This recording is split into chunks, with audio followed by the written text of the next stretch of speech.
여러분, 우리가 인생을 살다 보면 어려움에 부딪힐 때가 있죠. 그런데 우리의 인생에 있어서 어떤 한 부분을 잃어버린 것은요, 그것도 물론 슬프기는 하지만 인생이 무너질 정도의 타격을 입지는 않는 것 같습니다. 그런데 가장 힘든 순간은 언제일까요? 모든 것을 잃어버렸다라고 느껴질 때인 것 같습니다. 더 이상 아무런 소망이 없다고 느껴지는 그 순간에는 정말이지 죽을 것 같은 그런 고통을 느끼게 되는 것 같습니다. 그래서 뭘 하더라도 부정적인 생각에 휩싸이고요. 또 하나님에 대한 원망, 다른 사람에 대한 원망, 또 나 자신에 대한 원망을 하기도 하는 것 같습니다. 그러면서 이 세상에서 더 이상 살고 싶지 않다는 생각을 하게 됩니다. 모든 것을 포기하고 싶은 거죠. 이런 일들이 내 눈앞에 펼쳐져 있을 때 우리는 어떻게 살아가야 할까요? 칠흑같이 어두운 터널 속에서 어떻게 해야 한 줄기 빛을 볼 수 있게 되는 것일까요? 이와 같은 인생의 질문들에 대해서요, 하나님을 믿고 있는 우리가 믿음의 사람으로서 어떻게 이 모든 상황을 대처할 수 있으며 또 이 모든 어려움을 어떻게 극복하고 또 돌파해 갈 수 있는지에 대한 해답을 오늘 본문의 말씀이 말씀해 주는 것 같습니다. 사랑하는 여러분, 오늘 저와 함께 오늘 본문의 말씀을 나누면서요, 정말로 우리의 인생에 어려운 일이 생겼을 때 나는 어떻게 극복해 갈 수 있는가, 또 나의 눈앞에 펼쳐진 두려운 현실 앞에서 나는 어떻게 대처해야 하는가라는 이 질문에 대한 답을 찾을 수 있기를 원합니다. 그래서 정말로 너무나 암울한 현실을 살았지만 하나님을 만난 뒤에 하나님을 찬양할 수밖에 없었던 이 하박국 선지자처럼요, 오늘 또 우리가 그 하나님을 만나서 나는 다른 그 무엇보다 오직 하나님으로 인하여 즐거워하겠습니다. 기뻐하겠습니다. 주님만이 나의 힘이십니다 라고 고백하고요, 또 하나님을 찬양하며 삶의 모든 문제를 극복해가는 저와 여러분이 되실 수 있기를 주님의 이름으로 축복합니다. 먼저 오늘 본문 16절 말씀을 보시면요, 하박국 선지자가 내가 들었으므로 라고 말하고 있는데요, 무엇을 들었다는 것일까요? 바로 밑에 있는 하박국 1장 1절 말씀을 보시면 선지자 하박국이 묵시로 받은 경고라고 되어 있습니다. 그러면 어떤 경고일까요? 그것은 바로 하나님께서 이스라엘을 징계하신다는 것과 그 징계의 도구로 사용된 바벨론의 멸망에 관한 말씀입니다. 그런데 이러한 하나님의 경고의 말씀들을 듣고 나서 선지자가 느낀 것은 무엇이었냐면요, 두렵다는 것이었습니다. 내 창자가 흔들렸고 그 목소리로 말미암아 내 입술이 떨렸도다. 무리가 우리를 치러 올라오는 환난 날을 내가 기다림으로 썩이는 것이 내 뼈에 들어왔으며 내 몸은 내 처소에서 떨리는도다.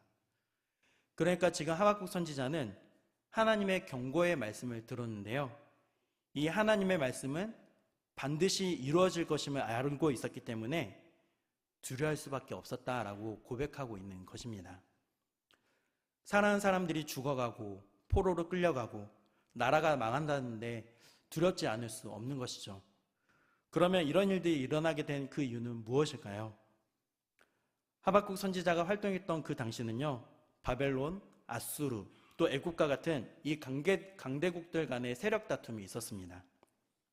그 틈바구니 속에서 남유다는 마음을 놓을 수 없는 매우 불안한 날들을 보내고 있었죠.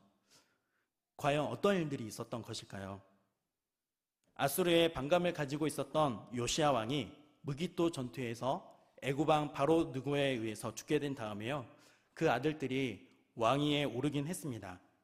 그러나 여호아스는 백성들이 그를 왕으로 세웠지만 3개월 후에 이 바로 느고에 의해서 폐위되고 말았습니다.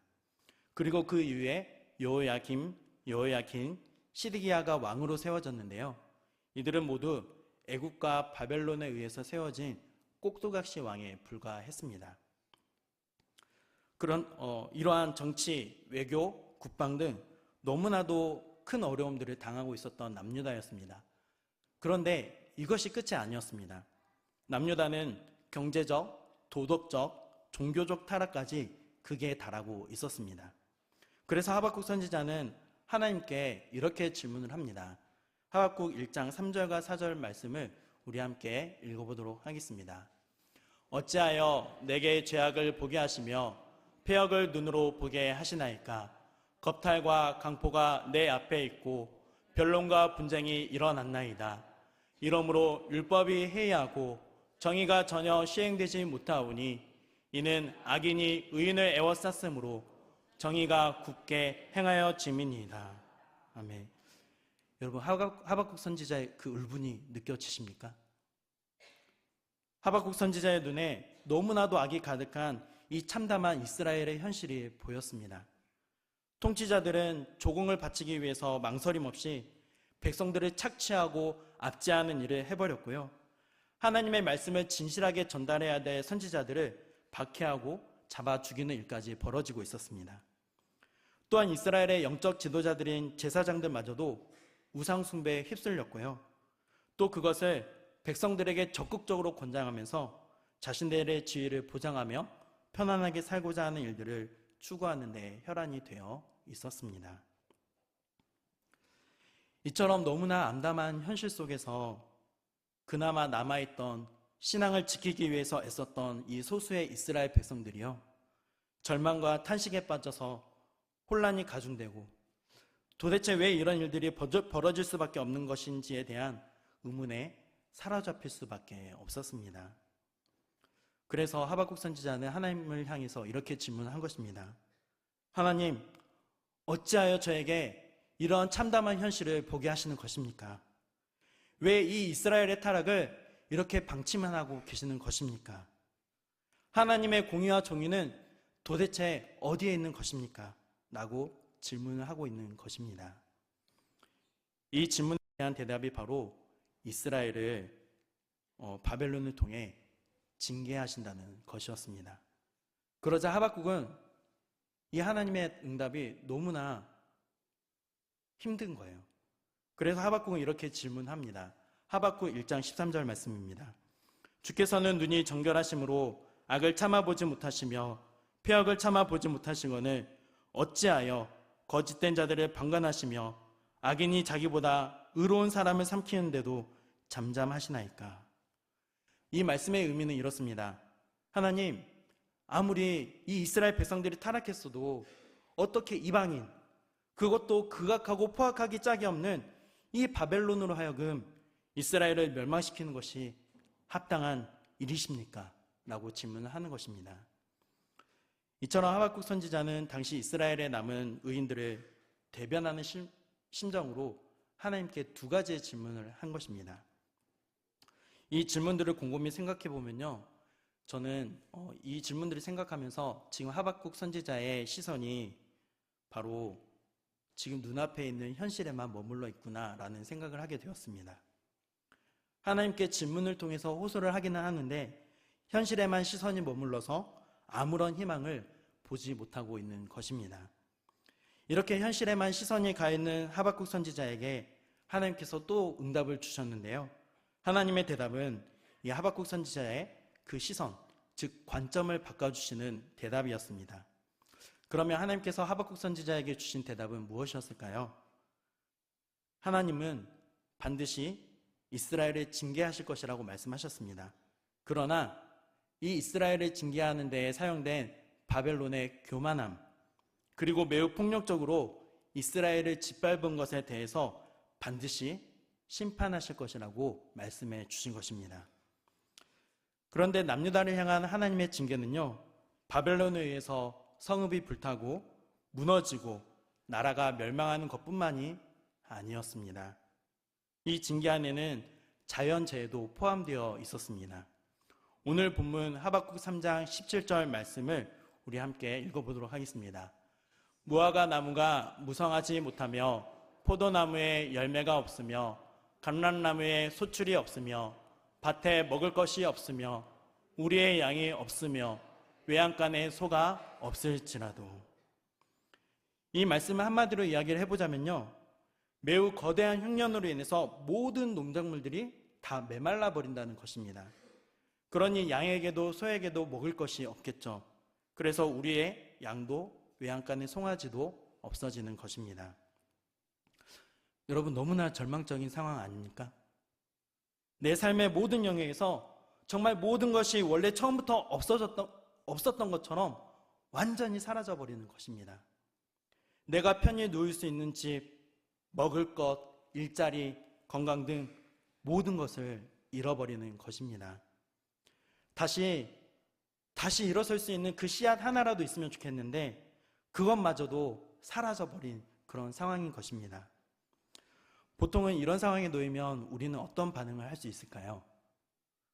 하나님, 처음부터 하나님께서 이 모든 상황을 다스리고 계시는 줄 믿습니다.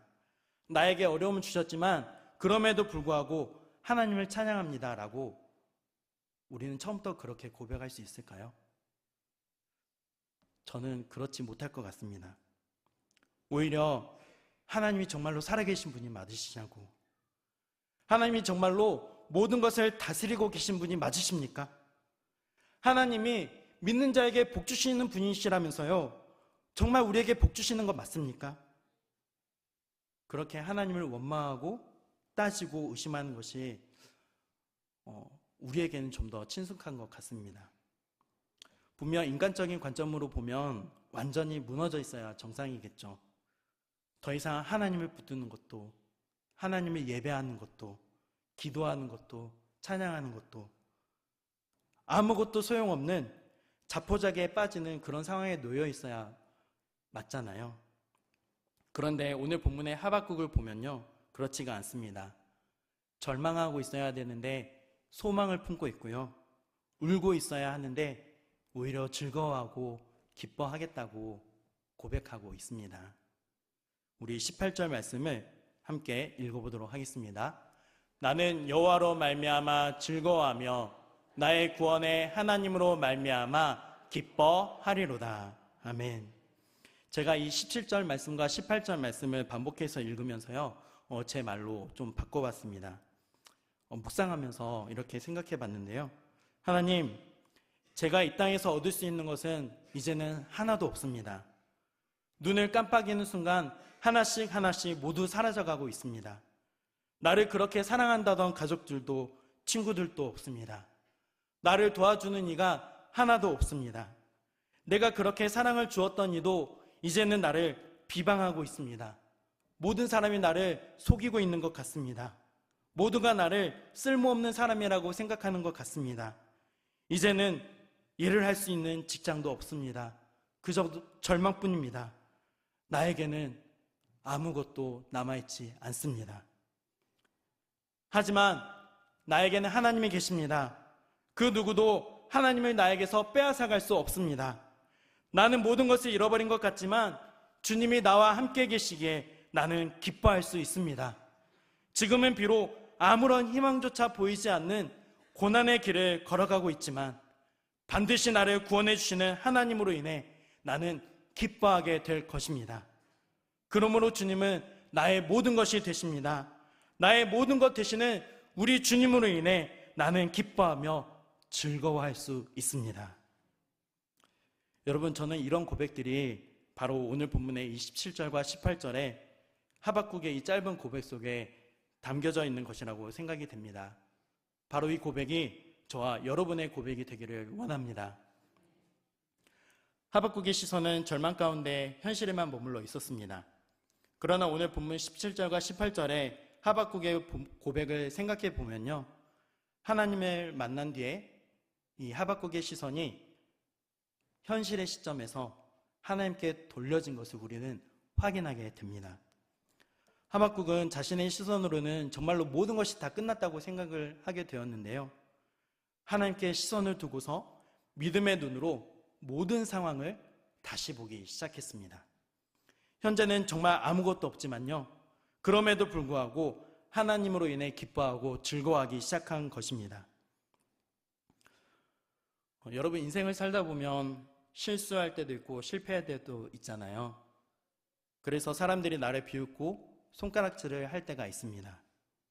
사랑하는 사람을 떠나보내야 할 때도 있고요, 직장이 사라지는 일을 경험할 때도 있고요, 건강을 잃을 때도 있습니다.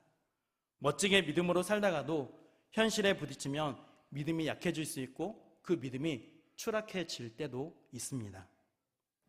혹시 지금까지 너무 많은 실패를 겪어서 너무 많은 절망을 겪다 보니 앞으로의 세월도 더하면 더했지 덜하지는 않을 거야 라는 그런 두려움에 빠진 계신 분들이 계십니까? 나는 실력도 없고 능력도 없고 운도 없고 그런데 인생은 소망이 없고 내 가정도 내 자녀도 소망이 하나도 없어 이렇게 생각하시는 분이 계십니까? 어쩌면 하나님은 이 하박국 선지자의 고백을 통해서 우리 모두에게 이렇게 말씀하시는 것 같습니다. 너는 아무것도 없다고 생각이 될 때 나를 바라보렴. 내가 너의 구원이 되어주고 내가 너의 즐거움이 되어주며 내가 너의 영원한 기쁨이 되어줄 것이다. 이렇게 말씀하시는 것 같습니다. 사랑하는 여러분, 나를 사랑하시고 나를 소중하게 생각해 주시는 하나님께서 반드시 구원해 주실 것이라는 그 믿음으로 하나님을 붙드는 우리가 되면 좋겠습니다. 열매가 없고 소출이 없고 양도 없고 소가 없을지라도 우리의 모든 것 되시는 주님으로 인해 기뻐하고 즐거워할 수 있는 은혜가 저와 여러분에게 있기를 주님의 이름으로 축복합니다. 여러분, 이렇게 말씀을 나누었던 것처럼 모든 것을 잃었다고 생각되었을 때 정말 아무런 희망조차도 보이지 않을 때 하나님은 우리를 구원해 주시는 분이십니다. 그래서 우리로 하여금 그 구원의 하나님으로 인해 기뻐하고 즐거워할 수 있도록 해주시는 줄 믿습니다. 이것만 해도 정말 너무나 감사하잖아요. 정말 너무 감사하잖아요.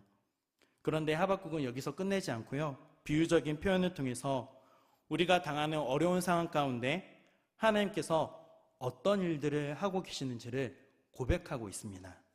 뭐라고 고백하냐면 바로 나의 힘이 되어주신다는 것입니다. 오늘 본문 하박국 3장 19절 말씀을 보시면요. 주 여호와는 나의 힘이시라. 나의 발을 사슴과 같게 하사 나를 나의 높은 곳으로 다니게 하시리로다 라고 고백하고 있습니다. 하박국은 하나님이 나의 힘이 되어주신다고 고백하고 있죠. 하나님이야말로 모든 문제도 어떤 역경도 근본적으로 이겨낼 수 있도록 능력을 주시는 분이라는 것을 고백하고 있는 것입니다. 그런데 저는 궁금한 것이 생겼습니다. 어떤 방법으로 하나님 우리에게 힘이 되어주시는 걸까? 라는 질문이 생각이 되었습니다. 여러분, 하나님 우리에게 어떤 방법으로 힘이 되어주실까요? 저는 두 가지의 방법으로 이렇게 힘이 되어주신다고 생각을 하게 되었는데요. 첫 번째는 내가 겪고 있는 이 고통의 문제 자체를 완전히 없애주시는 방법이 있다고 생각이 되었습니다. 그리고 두 번째는 문제를 능히 감당해낼 수 있는 사람으로 세워주시는 방법이 있다고 생각이 되었습니다. 그런데 우리 성도님들도 경험해 오신 것이겠지만요. 문제 자체를 없애주시던가요? 저는 별로 경험해 보지 못했습니다. 그 방법보다 문제를 감당할 수 있도록 인도해 주신다는 것을 아마 더 많이 경험하셨을 것이라 생각이 됩니다. 그래서 하박국도 이렇게 고백을 하고 있는 거죠. 나의 발을 사슴과 같게 하사 나를 나의 높은 곳으로 다니게 하시리로다. 여러분, 사슴은요, 험한 산악 지역에서 매우 민첩하고 빠르게 달릴 수 있는 동물이잖아요. 이것을 전쟁이라는 관점에서 보면 나의 발을 사슴과 같게 하신다라는 이 표현은요, 문제의 근원인 전쟁을 없애주는 것이 아니라 그 전쟁을 극복할 수 있을 만큼의 특별한 은혜와 능력을 하나님께서 베풀어 주신다는 것을 생각해 볼 수 있습니다. 그래서 나의 높은 곳으로 다니게 하시리로다. 즉, 우리가 살아가는 실제 삶의 자리에서 나를 둘러싸고 괴롭게 하는 모든 어려움들, 충분히 낙심할 만한 일들 속에서도 견뎌내고 버텨내는 것을 뛰어넘어서요, 승리를 맛볼 수 있도록 해주신다는 것입니다. 제가 말씀을 준비하면서 제 인생에 가장 힘들었던 때를 생각하게 되었습니다. 자신감도 점점 없어지고, 그래서 불안해지고, 모든 일들이 두려워지고, 너무나도 무능한 것 같고, 그래서 나 자신은 도대체 왜 이 모양 이 꼴인가, 나는 왜 이렇게 살아야 하는가? 하나님도 주변 사람들도 나 자신도 원망스러울 때가 있었습니다. 그런 인생의 벽 앞에 서게 되었을 때요, 하나님이 계시지 않는 것 같았습니다. 아무리 하나님을 찾으려고 해도 주님이라는 그 단어 하나가 제 입 앞에서 나오지가 않는 거예요. 또 어려운 일이 생기니까 주변에 어떤 분들은 저에게 이런 말도 해주었는데요. 하나님께서 너를 사랑하셔서 그래. 너를 더 귀하게 쓰기 위해서 훈련시키시는 중인 것 같아. 또 너에게 큰 복을 주시기 위해서야. 물론 틀린 말은 아니잖아요. 틀린 말은 아니지만 저는 고통을 당하고 있던 그 당시에는 그 말씀을 해주신 분의 입을 막아버리고 싶었습니다. 그럼 너도 똑같이 한번 당해볼래? 라는 말을 입 밖에 꺼내고 싶었습니다. 그리고 또 시편에 우리에게 얼마나 많이 힘이 되어주는 말씀들이 많이 있습니까? 그런데 아무리 읽어도 그 시편의 말씀들이 마음에 와닿지 않고요, 오히려 말씀을 읽으면 읽을수록 부정적인 생각과 감정이 더 커져갈 뿐이었습니다. 교회에 와서 예배를 드리고 지체들과 교제를 해도 저 혼자 외톨이인 것만 같았고요, 찬양을 불러도 전혀 기쁘지 않고 오히려 기뻐하는 사람들을 보면 도대체 무엇 때문에 저렇게 신이 난 거지? 나는 힘들어 죽겠는데 무엇 때문에 저렇게 다른 사람들 잘 살아가고 있는 거지? 그냥 다 같이 망해버렸으면 좋겠다, 이런 생각을 할 때가 있었습니다. 그러다가 조금 정신을 차리게 되었을 때, 주님, 저에게 힘을 주십시오. 저를 불쌍히 여겨주십시오. 저에게 능력을 주십시오. 이 문제를 이겨낼 수 있게 해주십시오 라고 기도했습니다. 하지만 하나님은 그때조차도 묵묵부답이셨습니다. 그렇게 수개월 동안을 지내면서 이젠 정말로 아무것도 할 수 없을 정도까지 이르렀을 때가 있었습니다. 정말 모든 것을 포기하고 싶었습니다. 그런데 그때 하나님께서 저에게 이런 말씀을 하시는 것 같았습니다. 너는 네가 쓸모없다는 생각이 들지, 아무것도 가진 것이 없다고 생각이 들지, 계속해서 원망이 되지, 모두가 너를 속이는 것 같지, 내 편은 하나도 없는 것 같지? 아니야. 나는 네가 정말 사랑스럽단다. 네가 어떤 모습이든 나는 너를 사랑하고 있단다. 나는 너를 절대로 포기하지 않아. 지난날 걸어온 발자국을 보렴. 너는 내가 혼자 길을 걸어온 것 같지만 결코 그렇지 않단다. 내가 너를 업고 걸었기 때문에 발자국이 하나밖에 없는 거란다. 내가 너를 사랑해서 나의 전부를 너에게 주었잖니. 내가 너의 전부가 되어줄게. 사랑하는 여러분, 우리에게 감당하기 힘든 문제가 쌓여있고 결코 뚫을 수 없는 벽이 우리의 눈앞에 있을 때요, 하나님은 우리로 하여금 그 아픔과 고통을 고스란히 느끼시도록 하는 것 같습니다. 하지만 그 고통으로 끝나도록 내버려 두시는 분은 결코 아니신 줄 믿습니다. 우리에게 반드시 그 벽을 옆으로 돌아가게 하시든지 뛰어넘게 하시든지 뚫고 지나갈 수 있도록 힘을 주시는 분이신 줄 믿습니다.